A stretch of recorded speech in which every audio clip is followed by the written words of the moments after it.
I gotta carry a fire jacket when there's fires, obviously, and I gotta carry a flak jacket, heaven forbid, there's bullets. So I wake up every day and I don't really know what I'm about to jump into, but you definitely have to be flexible and be ready to jump into it. John Fredericks, who is an award-winning photojournalist, travels all over the world and uses his passion for social and humanitarian issues to disclose what's happening in other countries as well as here in the US. I was covering a story on a really great local nonprofit called Water Wells for Africa. They build pump action water wells. You put in a water well in one of these villages, you're looking at almost an immediate decrease in disease. You're looking at an extension of life. You're looking at kids going to school. You're looking at better health. You're completely changing an entire area for the better. With John's story today, we will jump into the world of a photojournalist and see his perspective on America's domestic issues, as well as America's role in the world. Let's dive right into today's American Game Changers.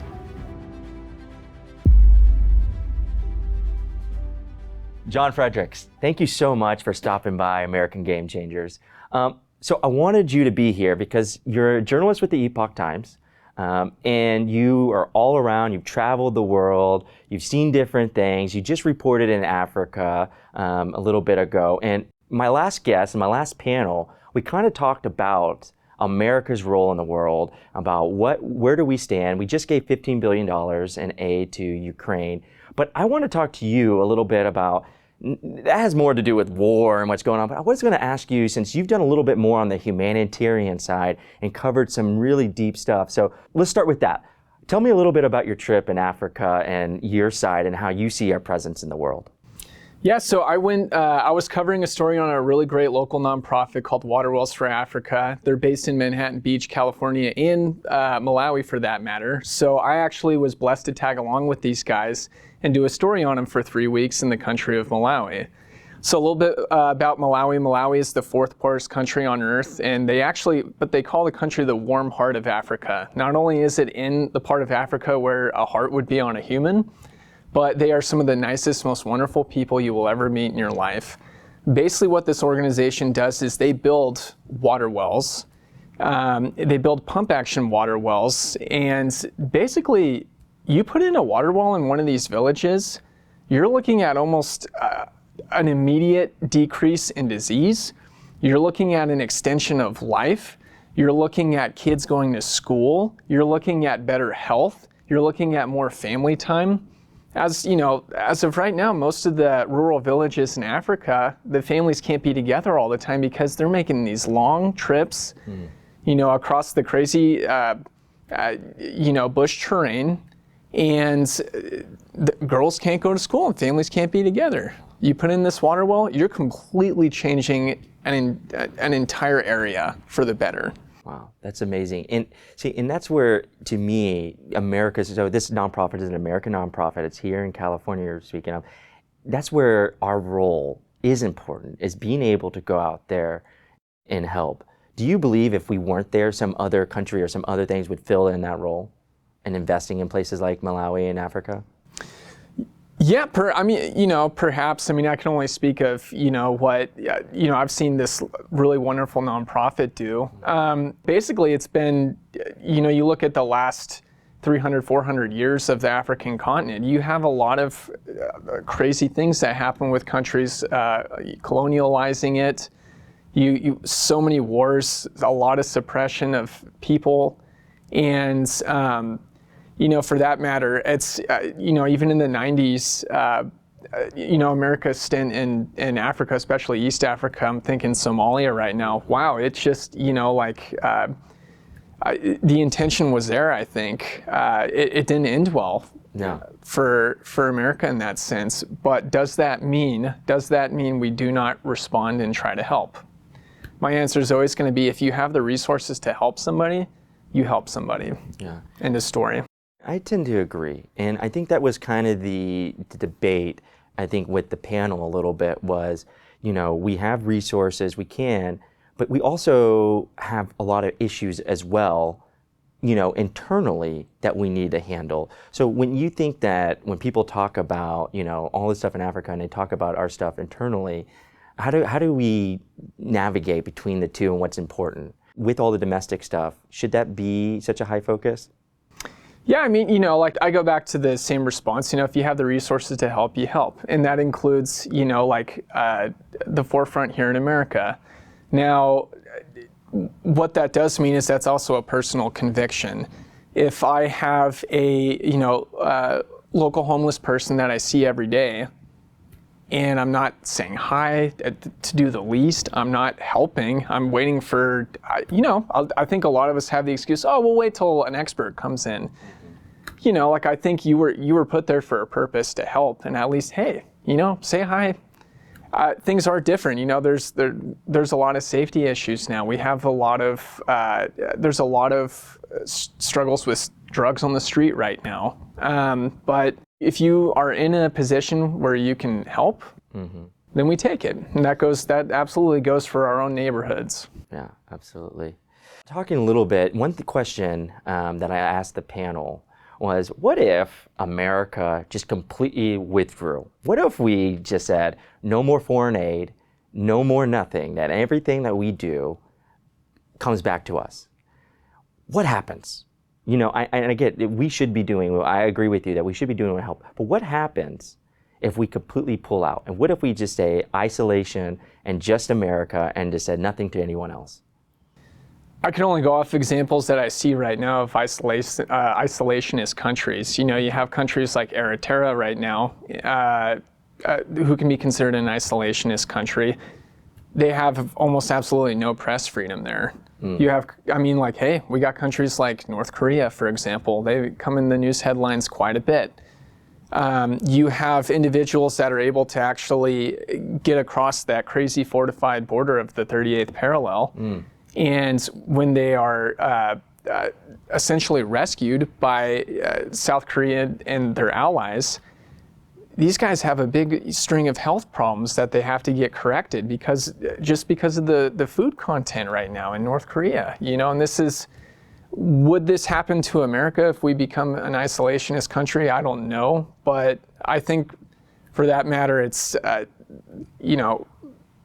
think we will always have the resources to help. And, by help, I think sometimes that does require, if innocence can be protected, then, like the United States military is one impressive force to help in that matter. Fast forwarding a little bit, so we jumped right into the foreign stuff, but I want to learn a little bit about you.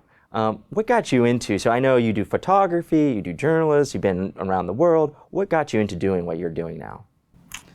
I was thinking about this the other day. I was very blessed to grow up in the bubble of South Orange County. And, I moved around a lot when I was a kid. But, growing up here, it was very interesting. It's a very, very comfortable place. And I was very blessed to mooch off my grandfather's National Geographics growing up. And it was a window to see the world and see how, people are living in the world. The reality is guys, not everybody has a Target and a Starbucks with a perfectly planted palm tree on every corner in their neighborhood, And it's funny when we think about that. It's privilege when we think about that, right? But, the reality is most of the world is not living that way. And, I always thought that journalism is a great opportunity to help people care about things. And that's why I do what I do. What's your thoughts on journalism right now in the country? I think a lot of people feel like, the press is being attacked, media is being attacked, and then there's other people who are feeling like, well, we are creating an independent media, and that independent media is growing, and that's a good thing. What's your thoughts on how media is here domestically in the United States? My thought is who, what, where, when, why, how, not this is how I feel. And I think, even over the course of the last 2 years during the pandemic, I think a lot of people lost faith in journalism. Every single day I talk to somebody, I don't look at the news or read the news anymore. And I honestly can't really say I blame them. People don't know what political lens to put on when they're trying to digest news content, and that's not fair to them. So I'm really blessed with the opportunity I have to not put a lens on and do everything in my possible power to tell it like it is and tell it from the voice of the subject and subjects to get a balanced perspective on the situation that I'm reporting. Wow, yeah, absolutely. Started off here with foreign, and like, what should be our role on the foreign stage or in the world stage? What should our role, if you had to choose something domestically, if there's something domestically that you think our leaders should be focusing on, what should it be? Well, I mean, like, it's always interesting. I can only tell you from the role of being a witness. If there was something that are personally right now, I think there is a lot, in California for that matter, the reality is the streets are unsafer. We've had more smash and grab robberies than ever before. There was generally a period where, there was a lot of political unrest. I mean, I saw cities like Santa Monica turn upside down, right before my eyes, covering the George Floyd protests, and we're very blessed to live in a country where we have the democratic right to peacefully protest. And, I will always encourage everything to be done peacefully. And I'm sure most of the people participating would encourage this same thing. I think from a local leader perspective, I think that the people do need to take more of a responsibility in taking care of their neighbors. Yeah. We have to be very careful, and it's okay to question ourselves, like, how can I do that better? How can I not rely on, my mayor, my governor, my city councilman? Their jobs are busy. What can I do? If more people had the mindset of like, how can I just do a little bit for my neighbor, for my community, I definitely think that would be such a huge, just step, if we take a little bit of that self-responsibility and for what's ours in so many ways. So I would love to ask this to all journalists. Anytime we have a journalist that comes through that covers things, what is one of the scariest things that you covered that you were really like, oh my goodness, this is a lot, this is heavy? It's kind of funny. I always tell people, I got to carry 3 different types of jackets in my car now. I got to carry a suit jacket when I'm, around a politician. Mm-hmm. I got to carry a fire jacket when there's fires, obviously, and I got to carry a flak jacket, if, heaven forbid, there's bullets. Yeah. So I wake up every day and I don't really know what I'm about to jump into, but you definitely have to be flexible and be ready to jump into it. There's some days I start the day off walking around sewers in the city of Lake Forest, trying to find a wildlife corridor. Like, there's other days where I'm in downtown LA and I'm getting chased by, an angry mob. There's other days where I'm down in Mexico trying to cover human trafficking story, and I have very intimidating gentlemen saying that I'm not allowed to take pictures. And I think the key thing with that is you kind of have to be flexible, and that's. Is there one story in particular though that really being down in Mexico, dealing with that seems that seems kind of hairy. Yeah, Mexico is such a wonderful place. I really enjoy working down there. There's particular areas in Mexico, and so the area I'm thinking of right now is the red light district in Tijuana. The red light district is a place for sex tourism. Mm-hmm. Most of their clientele are Southern Californians. Wow. Who walk across the border and partake in those kind of services. So, and you have to understand the kind of people that run those services don't want journalists there. They do not want them there. Oh, so when you're, even this assignment was about 3 weeks ago, you're constantly trying to dial into eyes in the back of your head that aren't there. Mm-hmm. And it's just, you have to be extra careful when you're in situations like that. Oh, I bet. But to me, at least, if, I always say if God's going to put you in a position that you can do something and help people care about something, then you got to do it.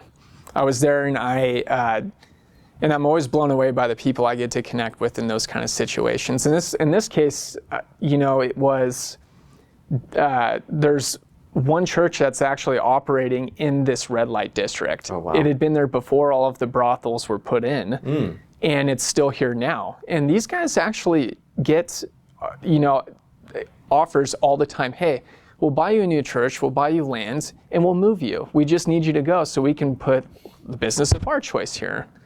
And the pastor of this church is like, no, it's not for sale. So, on top of getting money, on top of getting relocated to a safer area in the city, and on top of getting a new building, they say it's not for sale because they see a need there. We see that as a sacrifice, and to them, they see it as a mission.